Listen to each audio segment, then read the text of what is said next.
The White House moving full speed ahead with their plan to whittle down the prisoner population in Gitmo in pursuit of ultimately closing that prison. President Obama has just released 5 more detainees, and he's transferring them to the Central Asian nation of Kazakhstan. So why does the president even want to close Gitmo?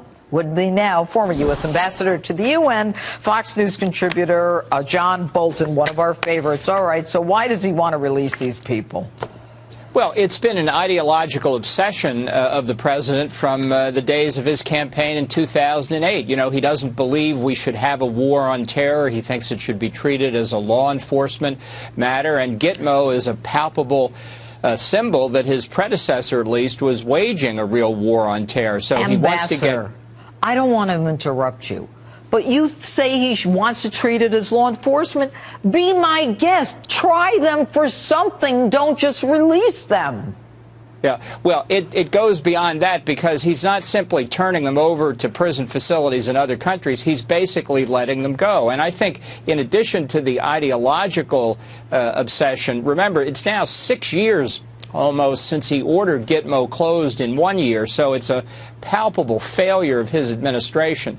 I think there's actually something deeper. I think this is a prerequisite to the president actually turning Gitmo back over to Cuba. All right, well, let's talk about the fact, Ambassador, that the people who are still there were deemed the most dangerous. That's why they're the last to leave. And now, as we release them, we don't have any holds on any of them, correct?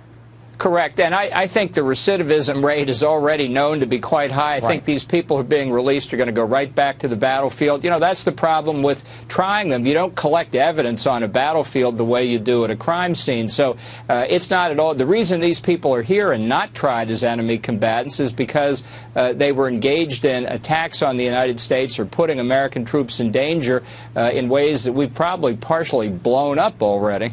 Well, you know, I must tell you, though, that there are those who say, former U.S. attorneys who say that many of them could have been tried, but that their suggestions were rejected by this White House. But there is some sound from the president. I think we have it on a I'd like you to listen to this. Is there any scenario under which you can envision, in your final 2 years, opening a U.S. embassy in Tehran? I'd never say never. But I think these things have to go in steps. Okay, opening an embassy in Tehran.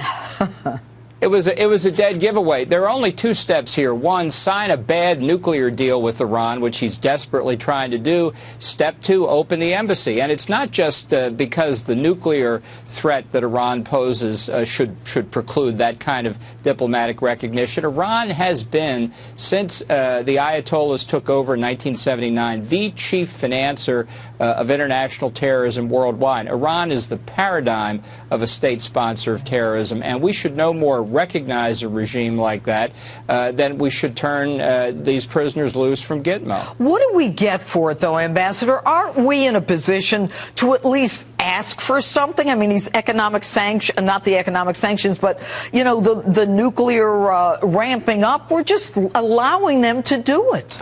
Well, yeah, I think that's an important point. Apart from the ideological mistakes the president's making, he has to be the world's worst negotiator. I mean, just speaking as one lawyer about another, I wouldn't ask this guy to fix a parking ticket for me. I'd probably end up with multiple life sentences. He doesn't negotiate. He doesn't bargain. He didn't negotiate with the Cubans over diplomatic recognition. He's doing a wretched job with Iran on the nuclear negotiations. And he basically just gave away diplomatic recognition for Iran without getting anything in exchange.